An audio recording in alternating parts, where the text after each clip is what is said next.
Hello, my most beloved and murderous horde, and welcome back. I am your mistress of murder, and you all by now know my son Charlie. Say hello, Charlie. Cannibalism. It is known as the ultimate human taboo, and while no one wants to talk about it, it has very much existed throughout human history. Though the thought of eating another person would, at the very least, make most people sick to their stomachs, as it should, seeing as it is hardwired into the human brain to be disgusted by such an act. But this is not always the case. You see, there are times when the lines of this taboo get just a tad blurry. Be warned, my lovelies. This video is not for the squeamish. The information you are about to sup upon is hard to digest, and these facts are by no means easy to swallow, but I will do my very best to keep things as palatable for you as humanly possible. So, shall we begin? You know the drill by now, my lovelies. Pick your poison, sit back, relax, and let us have ourselves a little conversation. Before we begin, you must all be warned. Nothing here is vegetarian. Bon appetit. Cannibalism. The act of a human being eating another human being, or of an animal eating another animal of the same species. You might be surprised to learn that in the majority of the United States and in the United Kingdom, the practice of cannibalism itself is not illegal. It is simply considered to be socially unacceptable. Oh, no, Dr. Lecter, there are 2 states in the U.S. that have made this illegal, the states of Idaho and Maine. Those who have been found to practice cannibalism are usually charged with another directly related crime, such as grave robbery, improper disposal of a corpse, or even murder. While it would be very comforting to think that cannibalism does not exist in this modern time, there are hundreds of documented cases just within the past 100 years, dozens of these cases occurring in the early 2000s, and one of these incidences happening in February of last year, 2019. Now, before anyone not used to my types of videos starts panicking, relax. Cannibalism is extremely rare in first world countries, and outside of being involved in a catastrophic event such as a worldwide devastating famine, or being in the most dire survival accident like the Uruguayan Flight 571, which was a chartered flight that crashed into a glacier in the remote Andes in the year of 1972, the odds of such a thing happening to you or you having to partake in it are obnoxiously slim. That being said, cannibalism is also not as cut and dry, pun intended, as one would expect. There are in fact several types and subtypes. The first one is autocannibalism, which is the practice of eating oneself. It is also called self-cannibalism. It's actually quite common for most humans to partake in at least a very mild form of this. You see, if you've ever gotten a paper cut on your finger and put that finger in your mouth to stop the bleeding, or you bite your nails, or even the cuticles around your nails, technically you have self-cannibalized yourself. And it's really not that big of a deal, so long as that is all that happens. You see, auto-cannibalism can also become a very twisted practice leading to severe self-bodily harm. This disorder is known as Lesch-Nyhan syndrome and can be genetically inherited. It happens due to a single faulty gene on the X chromosome. People with this syndrome have been known to chew off their tongues and other parts of their body. The second type is endocannibalism, which is cannibalism practiced within a family or community. This actually happened in New Guinea until 1960 as a part of their funeral ritual. The third is exocannibalism, which is the killing and eating of a foreigner. This type of cannibalism was featured on the TV show A Thousand Ways to Die, number 202, I believe. It is also called Reef Stew episode. It was where 2 shipwrecked drug smugglers unfortunately fell into the hands of a very starving Fijian tribe. The fourth is necrocannibalism, which is eating someone who has already died naturally. This occurred during the tragedy of Flight 571 that I previously mentioned in the year of 1972. And the final form of cannibalism is homicidal cannibalism. This is when someone is killed so that they can be eaten. Examples of this being the serial killers Jeffrey Dahmer and Edmund Kemper. Interestingly enough, necro and homicidal cannibalism actually overlap quite a lot, as both not only happened in ancient Greek or Roman times, but there is even evidence that in the early days of settlement in the now United States, that some small isolated colonies would resort to cannibalism just to survive the winters. Such examples being the Jamestown colony. But it goes back even further than that. You see, there are even myths of a creature known as the Wendigo from Native American and Canadian folklore. It is believed by the certain cultures where this myth originated that those who partook in the consuming of human flesh would turn into one of these horrific creatures, being the crossing of a very malnourished man and a skeletal type animal. The Wendigo is described as being a hideous beast with a heart made of ice that could never be rid of its hunger, and its only food being human flesh. The myth goes on to state how these creatures could control the weather, use animals to help them hunt, and being immune to arrows and later bullets, and so on. There are even documented cases of some people who were accused of murder blaming their actions on the myth of the Wendigo, or being a Wendigo. There's even an entire psychosis to match this myth. It is known as Wendigo psychosis, which is a culture-bound syndrome with symptoms such as an intense craving for human flesh and fear of becoming a cannibal. Now, this psychosis is controversial to say the least, but there have been one or two accounts that I am currently aware of. Moving on from those main types of cannibalism, it can actually be taken a step further, and then further broken down into the 4 types of criminal cannibalism. Those being aggression cannibalism, sexual cannibalism, ritualistic cannibalism, and nutritional cannibalism. And as you might expect, there are varying degrees of each that overlap between them as well. The first type of criminal cannibalism is aggression cannibalism. Now, most acts of modern cannibalism are motivated by a desire to express power or control over the victim. Aggression cannibalism encompasses those acts of cannibalism that are primarily motivated by feelings of anger that create a need to exert power, revenge, or control over a victim by consuming them, often after committing their murder. The second form of criminal cannibalism is sexual cannibalism. Now, sexual cannibalism is classified as a psychosexual disorder. It involves a person sexualizing the consumption of another human being. You might hear this being referred to as vor. This type of cannibalism is often associated with the serial killer Jeffrey Dahmer. According to Leslie Henzel, the author of Cannibalism as a Sexual Disorder, eating human flesh can actually cause an increase in levels of vitamin A and amino acids, which cause a chemical reaction in the brain that could possibly lead to the euphoric, verging on orgasmic state that some cannibals have claimed to experience. However, this theory has not been substantiated by other research, for very obvious reasons. The third type of criminal cannibalism is ritualistic cannibalism.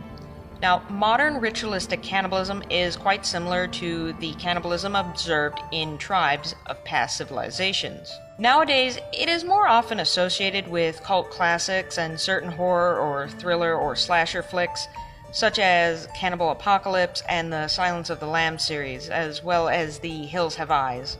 It also bears mentioning that this particular type of cannibalism is more likely to be performed in groups, but there are cases of individuals partaking in these rituals as well. The fourth and final type of criminal cannibalism is nutritional cannibalism. Yes, you heard that correctly.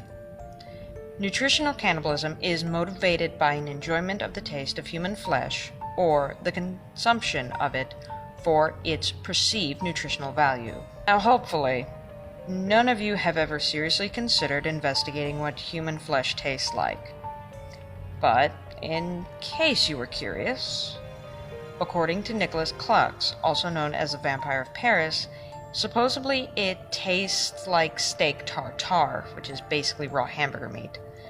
Other cannibals have reported that it tastes like a mixture of pork and lamb, while burning or cooking human flesh is reported to smell like bacon or roasted chicken.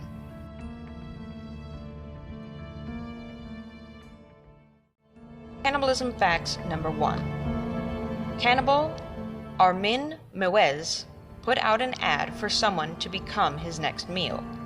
Armin Meiwes was a 42-year-old computer engineer from Germany, and he was also a cannibal. He led a double life on the internet where he found chat rooms about cannibalism with people claiming that they wanted to be eaten. I will take a moment to note that these sites do exist. They are found on the deep web, and one of which I personally know of is called the Cannibal Cafe, which is where this took place. I would like to stress to you all the nature of these websites. And I do not advise anyone looking these sites up for numerous reasons. If you do choose to look these sites up, you do so at your own risk. You have been warned. Armin Meiwes actually met many of his potential victims in hotel rooms, but no one actually went through with it, at least until Meiwes' victim and lover, Boldino Bondes, who replied to one of his ads, and Meiwes eventually killed and ate him. Meiwes was later caught and found guilty of murder and sentenced to life in prison. This occurred in March of 2001. Cannibalism fact number 2. Joseph Stalin's man-made famine caused Ukrainians to resort to cannibalism. When Joseph Stalin seized land and reorganized the agriculture in Russia, Ukrainians actually suffered the most because they refused to give up their land. In turn, Stalin starved them into submission, creating a man-made famine. Millions of people died, and many resorted to cannibalism simply to survive. Cannibalism fact number 3. Humans are, mostly, hardwired against cannibalism. There's a good biological reason as to why cannibalism is taboo in virtually every culture. Eating other humans can make you very, very sick.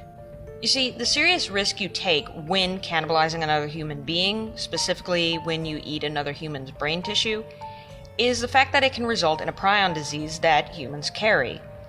This prion is known as Kuru. Basically, it's the human equivalent of mad cow disease. This prion is also pretty horrifying within itself. Kuru is a disease of the nervous system, and it's actually found among people from New Guinea who practiced a form of ritualistic cannibalism in which they ate the brains of their dead as a part of the funeral ritual. This practice actually stopped in 1960, but cases of Kuru were reported for many years afterwards. This is because the disease has an incredibly long incubation period. The incubation period for a disease is the time it takes for symptoms to appear after being exposed to the agent that causes the disease.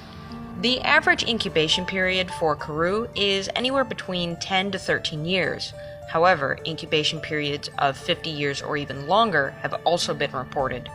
Symptoms of this prion disease include arm and leg pain, coordination problems that become severe, difficulty walking, headaches, difficulty swallowing, tremors, and muscle jerks. There is currently no cure or treatment for this prion disease.